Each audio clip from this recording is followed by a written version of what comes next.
नमस्ते दोस्तों, स्वागत है आप सभी को 18 जनवरी 2024-2025 की डेली करंट अफेयर की रिवीजन वाली क्लास में। आज की मोटिवेशन लाइन है कहता है कि अगर आप उस इंसान की तलाश कर रहे हैं जो आपकी जिंदगी को बदल देगा तो आप एक बार अपने अपने अपने खुद को आईने में जाकर के देखिए। तब आपको पता लगे कि वो कौन इंसान है जो मुझे बदल सकती है। तो अपने पर काम करिए, ये दुनिया में कुछ भी इम्पॉसिबल नहीं है। आज की पहले नंबर क्वेश्चन में कहता है कि QS future film skill index 2025 में भारत किस स्थान पर है। तो क्यूएस फ्यूचर स्किल्स इंडेक्स 2025 जो है वो किस स्थान पर है। तो Bharat is India's rank in the QS future in skill index 2025। तो भारत जो है वो आपका क्यूएस फ्यूचर स्किल इंडेक्स 2025 में दूसरे नंबर पर आती है। अब देखिए यहाँ पे अगर मैं बात करता हूँ कि लंदन में क्यूएस ने पहली फ्यूचर स्किल इंडिया 2025 की रिपोर्ट जारी किया है और इसमें जो है वो भारत को सबसे सबसे तैयार नौकरी बाजारों में भारत 99.1 अंक के स्कोर के स्थान पर दूसरे नंबर पर रहा है। इस इंडेक्स में सबसे ज्यादा जो रहा है वो आपका अमेरिका रहा है। अमेरिका सबसे पहले स्थान पर रहा है। उसके बाद में मैक्सिको जो है वो आपका 98.2 अंक के साथ तीसरे स्थान पर रहे हैं और सूची में भारत की ओवरऑल रैंकिंग जो है वो आपका 25 रही है। भारत स्किल फिट श्रेणी में 37वें एकेडमिक रेडिनेस श्रेणी में 26वें और आर्थिक बदलाव श्रेणी में 40वां स्थान पर रहा है। ओवरऑल की मैं बात करता हूँ तो भारत में हमेशा जो है वो इम्प्लाई जो है वो इम्प्लाई की जरूरत रहती है। लोग तो वहाँ पे जाते नहीं है। तो वैश्विक प्रगति संरचन सूचकांक 2024 की बात करते हैं तो जारीकर्ता जारीकर्ता जो है संस्थान है वो आपका Goldman Sonnenfeld school of स्टेन स्टेन सस्टेनेबिलिटी एंड क्लाइमेट चेंज और biodidy.com। इसमें जो है वो आपका सम्मिलित देश जो है वो 180 देश है और शीर्ष स्थान पर जो रहा है वो आपका रहा लग्जमबर्ग और भारत जो है वो इसमें 176वें स्थान पर आते हैं। अब आपका हेनले पासपोर्ट इंडेक्स की बात करता हूँ तो जारी करता जो संगठन है वो आपका हेनले एंड पासपोर्ट है और सम्मिलित देश है इसमें जो है वो 199 और शीर्ष देश इसमें जो रहा है वो आपका सिंगापुर रहा है। भारत का स्थान इसमें 85 रहा है और दुनिया का सबसे खराब पासपोर्ट की अगर मैं बात करता हूँ तो सबसे खराब जो रहा है वो आपका अफगानिस्तान के ऐसा बोला जाता है। जारीकर्ता संस्थान संगठन आपका हेल्थ हंगर हेल्प ये जर्मनी संस्थान की मैं बात कर रहा हूँ और आपका सम्मिलित देश जो है वो आपका इसमें कुछ 27 है। शीर्ष ये वैश्विक भूख सूचकांक की मैं बात कर रहा हूँ। शीर्ष स्थान आपका बेलारूस है और भारत का स्थान 105वां है। अगला नंबर प्रश्न कहता है कि प्रधानमंत्री मोदी ने भारत मोबिलिटी ग्लोबल एक्सपो 2025 का उद्घाटन किया। PM Modi has inaugurated the India mobility global expo 2025। तो आपका दिल्ली में प्रधानमंत्री मोदी ने भारत में आपका मोबिलिटी ग्लोबल एक्सपो 2025 का उद्घाटन किया है।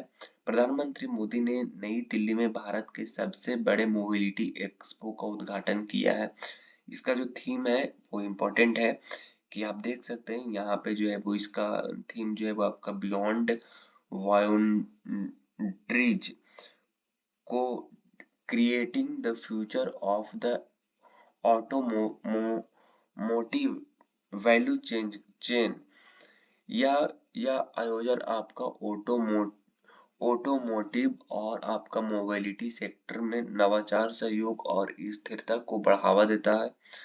और भारत भारत जनवरी 2026 में 28वीं कॉमनवेल्थ देशों के संसदों संसदों के अध्यक्षों और पदेन अध्यक्षों की सम्मेलन की मेजबानी करेगा। विकसित भारत यंग लीडर्स डायलॉग 2025 का वो आयोजन न्यू दिल्ली में हुआ है और प्रधानमंत्री नरेंद्र मोदी 10-11 फरवरी 2025 को पेरिस में आयोजित यानी कि एआई एक्शन समिट में भाग भी लेंगे। अगला नंबर प्रश्न कहता है कि भारतीय क्रिकेट कंट्रोल बोर्ड यानी कि बीसीसीआई जिसको बोलते हैं board of control for cricket बोलते हैं ऑफ इन इंडिया। तो आपका ने किस लोकपाल को नियुक्त किया है? Who has been appointed as the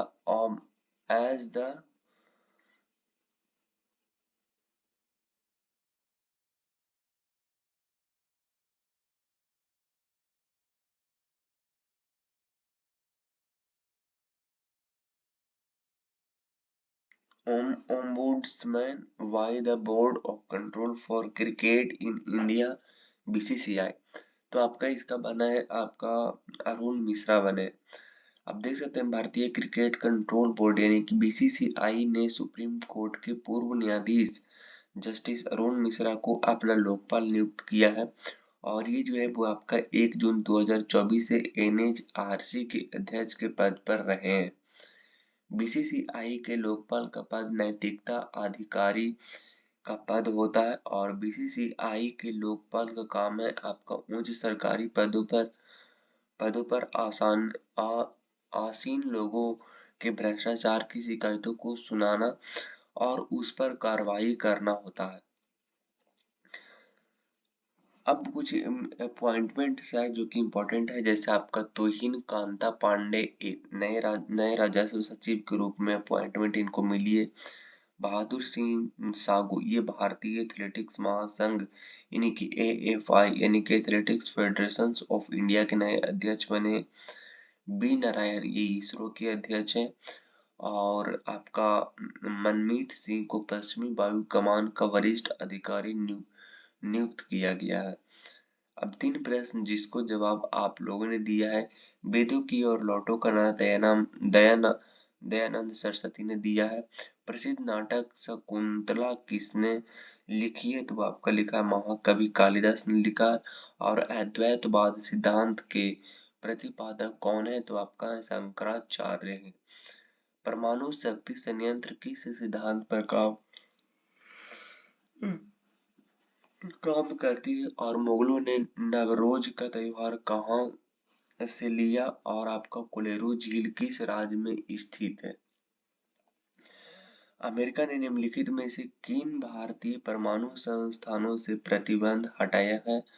तो अमेरिका ने निम्नलिखित में से किस भारतीय परमाणु संस्थानों से प्रतिबंध हटाया है? तो आपका उपर्युक्त में सभी यानी कि भाभा परमाणु अनुसंधान संस्थान केंद्र जो है, इंदिरा गांधी परमाणु अनुसंधान संस्थान और आपका इंडिया रेयर अर्थ। अगर मैं बात करता हूँ आपकी यहाँ पे तो अमेरिका ने भारत के साथ ऊर्जा सुरक्षा और वैज्ञानिक सहयोग को बढ़ावा देने के लिए बीएआरसी यानी कि इंडियन रेयर अर्थ और इंदिरा गांधी परमाणु अनुसंधान केंद्र पर प्रतिबंधियों को हटा दिया है। यह निर्णय का उद्देश्य भारत अमेरिका शांतिपूर्ण परमाणु सहयोग के मजबूत करना मतलब इसका जो निर्णय है वो आपका भारत और अमेरिका की शांति पूर्ण परमाणु सहयोग है उसको मजबूत करना। भारत ने 11 से 13 मई 1998 को राजस्थान के पोखरण में परमाणु परीक्षण किए थे और इस परीक्षण को ऑपरेशन शक्ति के नाम से जाना जाता है। शक्ति के बारे में मैंने आपको बताया था कि शक्ति जो है वो शक्तिशाली अमेरिका ही है। इन परीक्षण के कारण कई देशों ने भारत पर आर्थिक प्रतिबंध लगाए थे।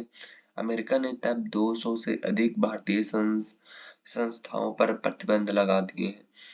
अब कुछ इम्पोर्टेंट ऊर्जा संस्थान है जो atomic energy institute of India है जैसे भाभा परमाणु अनुसंधान। ये भाभा जो है वो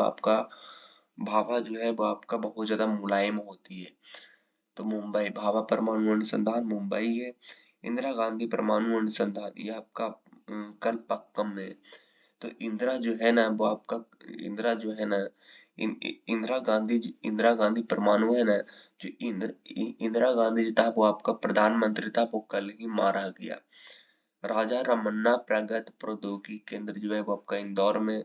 तो जो राजा जो रहती है राजा राजा जो रहती है वो हमेशा आजकल यानी कि इन दिनों दौरे पर निकलते रहती है। परिवर्ती ऊर्जा साइक्लोट्रॉन केंद्र आपका परिवर्ती ऊर्जा साइक्लोट्रॉन केंद्र आपका कोलकाता में।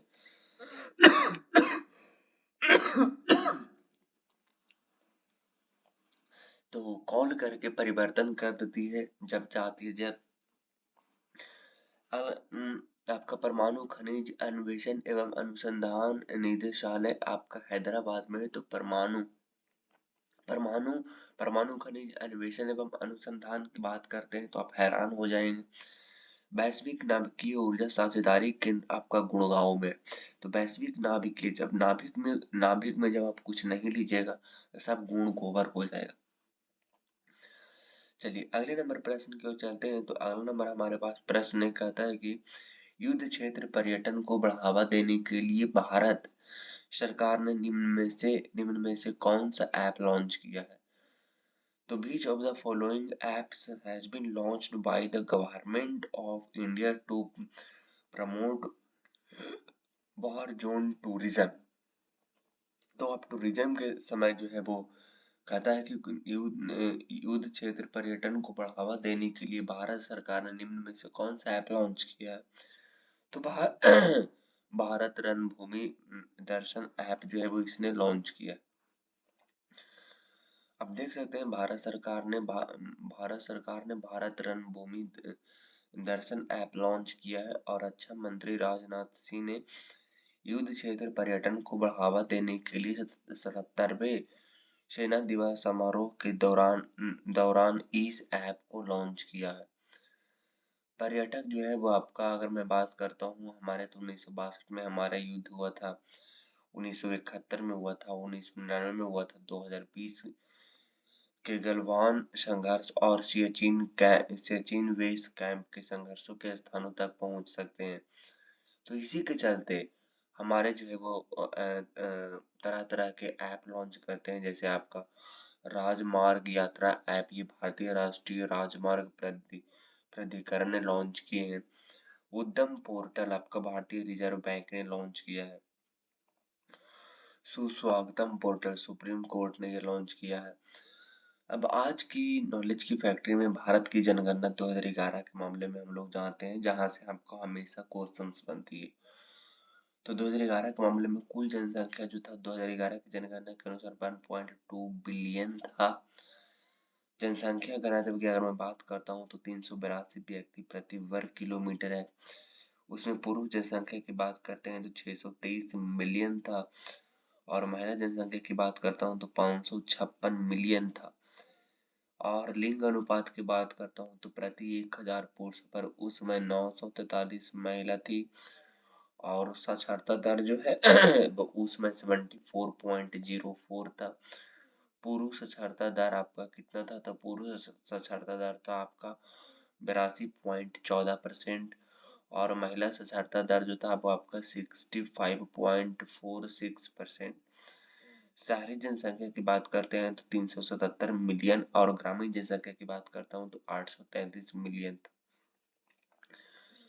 अगला नंबर प्रश्न को बात करते हैं तो कहता है आईसीसी अंडर 19 महिला टी20 विश्व कप 2025 की शुरुआत किस देश में हुई है।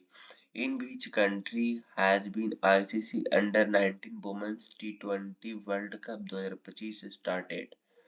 तो आईसीसी अंडर 19 महिला टी20 विश्व कप 2025 की शुरुआत किस देश में हुआ है, तो वो मलेशिया में हुआ। आप देख सकते हैं कि दूसरा आईसीसी अंडर 19 महिला टी20 विश्व कप 18 जनवरी से 2 फरवरी 2025 तक मलेशिया में आयोजित किया जा रहा है। वर्तमान में भारतीय टीम के जो अभी कप्तान है वो आपका निक्की प्रसाद है और अंडर 19 महिला टी20 विश्व कप 2023 का खिताब भारतीय टीम ने ये जीता है। 2025 की इस विश्व कप में 16 टीम हिस्सा लेगी और समाओ देश पहली बार किसी आईसीसी प्रतियोगिता में खेल रहा है। अब इम्पोर्टेंट इसमें बात करते हैं तो वोमेंस T20 वर्ल्ड कप अभी जीता है, आपको पता होगा। न्यू न्यूजीलैंड ने जीता है साउथ अफ्रीका को हरा करके। महिला cricket Asia cup Asia cup 2024 जीता है। तो महिला क्रिकेट एशिया कप महिला महिला क्रिकेट एशिया कप 2024 में जीता था, वो श्रीलंका ने जीता था, भारत को हरा करके जीता था। कोई बात नहीं। टी20 क्रिकेट विश्व कप 2024 जो जीता है वो आपका भारत ने जीता था ईएसए को हरा करके। और अंडर 19 क्रिकेट विश्व कप 2024 जीता था आपका ऑस्ट्रेलिया ने जीता था। अंडर 19 विश्व कप ये ऑस्ट्रेलिया ने जीता था भारत को हरा करके। और महिला प्रीमियम लीग यानी कि डब्ल्यूपीएल मतलब होती है वुमेन्स प्रीमियर लीग तो आपका रॉयल चैलेंजर्स बेंगलुरु ने जीता था। अगला नंबर प्रश्न कहता है कि विश्व स्तरीय अत्याधुनिक पुरातत्व अनुवात्मक संग्रहालय का उद्घाटन कहाँ किया गया है? Where has the world chess step of the art or archaeological experimental museum been inaugurated? तो आपका है वडनगर है। कौन पे वडनगर है? केंद्रीय गृह एवं सहकारिता मंत्री अमित शाह ने गुजरात के वडनगर में अत्याधुनिक पुरातत्व अनुभात्मक संग्रहालय का उद्घाटन किया है। और यह म्यूजियम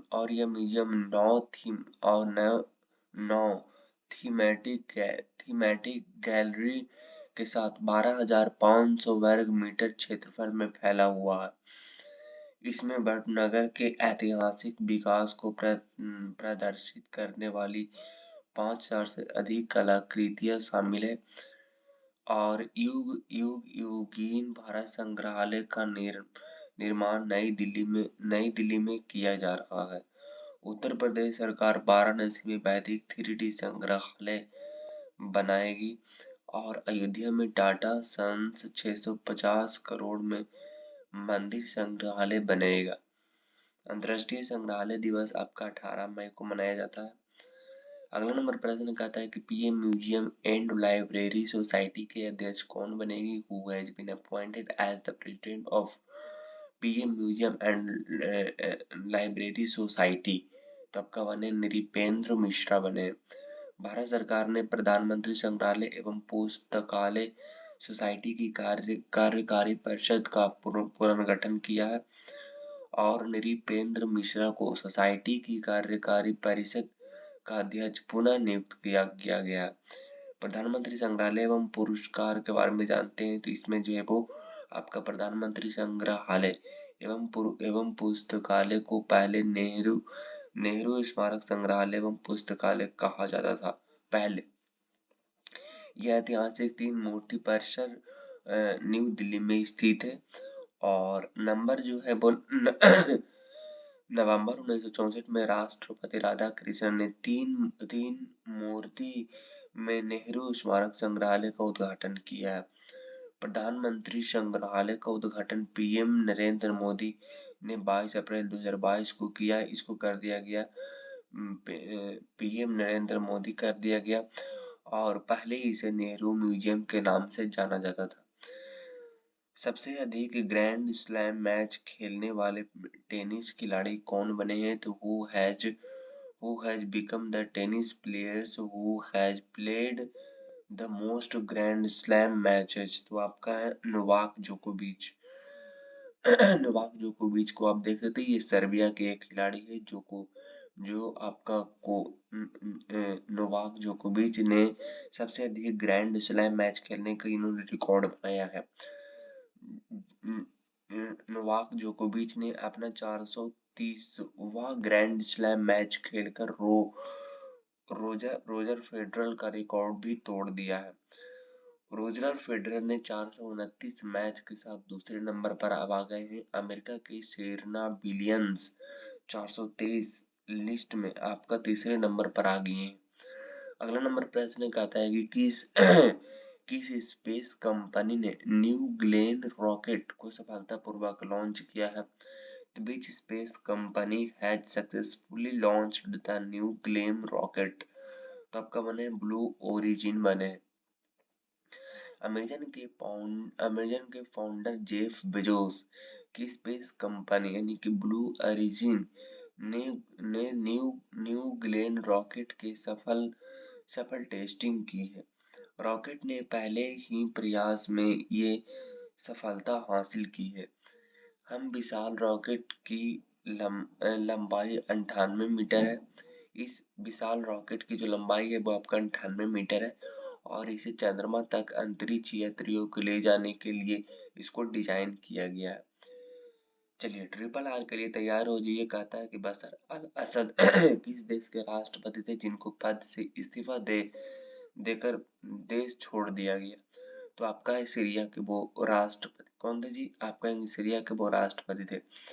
राहुल नॉर्वेकर किस राज्य की विधानसभा के अध्यक्ष बने हैं? तो आपका बने महाराष्ट्र की। फिर कहता है कि एमडी या रामचंद्र किस राज्य केंद्र शासित प्रदेश के चीफ मिनिस्टर थे जिनका निधन हो गया है? तो पुडुचेरी। फार्मूला 2 कंस्ट्रक्टर्स चैंपियनशिप किसने जीती है? तो आपका जीती है कुश मैनी ने। और सितंबर 2025 तक भारत का पहला एकीकृत अपशिष्ट प्रबंधन शहर कौन बनेगा? तो आपका बनेगा गोरखपुर। अंतरिक्ष में 2 स्पेसक्राफ्ट को सफलतापूर्वक डॉक करने वाला चौथा देश कौन बना है? तो भारत बना है। पहले आपको पता था, पहला अमेरिका था जी, दूसरा आपका रूस था, तीसरा आपका चीन था और चौथा हमारे इंडिया था। कहता है कि एक्सरसाइज डेविल स्ट्राइक का आयोजन किसके द्वारा किया जाएगा? तो आपका इंडियन आर्मी के द्वारा किया जाएगा। पूमा इंडिया की ब्रांड एम्बेसडर आपका पीवी सिंधु को बनाया गया है। इजराइल और उग्रवादी फिलिस्तीनी समूह हमास के बीच शांति समझौता पर कहाँ हस्ताक्षर किए गए हैं? तो आप कहेंगे दोहा कतर में। और सिंगापुर ने मानव नागरिक पुरस्कार से भारतीय को सम्मानित किया है। तो आपका किया है तरुण दास को। ये दूसरे व्यक्ति हैं तरुण दास। किस भारतीय कंपनी ने फायरफ्लाई नामक भारत का पहला निजी हाइपरस्पेस इमेजिंग उपग्रह तारामंडल प्रक्षेपित किया है? तो आपका किया है किसने जी? पिक्सल ने किया है। भारतीय महिला क्रिकेट टीम के किस खिलाड़ी को अपना सर्वोच्च वनडे स्कोर माना है? तो आप कहेंगे आयरलैंड को। हाल ही में सरकार ने किस आयोग का पुनर्गठन किया है? तो आपका परमाणु ऊर्जा आयोग। केंद्र सरकार ने किस वेतन आयोग को मंजूरी दी है? तो आप कहेंगे 8वां। श्रीहरिकोटा में इसरो का तीसरा सैटेलाइट लॉन्च पैड कितनी लागत से स्थापित किया जाएगा? तो आप कहेंगे कि 3,985 करोड़ रुपए। लुसेंट के PYQ questions beta carotene, lycopene और आपका ल्यूटीन और आपका सेलेनियम निम्न में से किसके उदाहरण है? तो ये आपका है प्रति ऑक्सीकरण की है। ख्वांग किस राज्य का पारंपरिक संगीत वाद्य यंत्र है? तो ख्वांग किस राज्य का पारंपरिक संगीत खाद्य यंत्र है? तो आपका है वो है आपका मिजोरम। उपभोक्ता संरक्षण अधिनियम में अधिनियमित किया गया था। तो अब किया था 1986 से। अब 18 जनवरी की प्रश्न कहता है कि वैश्विक प्रकृति संरक्षण सूचकांक 2024 में भारत किस स्थान पर आया था? तो 176। 2025 में फर्स्ट वेब शिखर सम्मेलन की मेजबानी कौन सा देश करेगा? तो वो करेगा इंडिया। भारतीय क्रिकेट कंट्रोल बोर्ड सचिव कौन बना है? तो आपका देवजीत सैकिया। भाभा परमाणु अनुसंधान भागीरथी मुलायम राजमार्ग यात्रा ऐप किसने लॉन्च किया है? तो आपका भारतीय राष्ट्रीय राजमार्ग प्राधिकरण। और आज का सवाल है प्रधानमंत्री मोदी ने भारत में मोबिलिटी ग्लोबल एक्सपो 2025 का उद्घाटन किया है। तो वो आपका इसके बारे में लिखनी है। और ये पिक्चर्स किसकी है इसके बारे में आपको 10 लाइन बतानी है। बाकी मुलाकात होगी नेक्स्ट वीडियो में नेक्स्ट टॉपिक के साथ। तब तक के लिए ऑल द बेस्ट। जय हिंद, वंदे मातरम।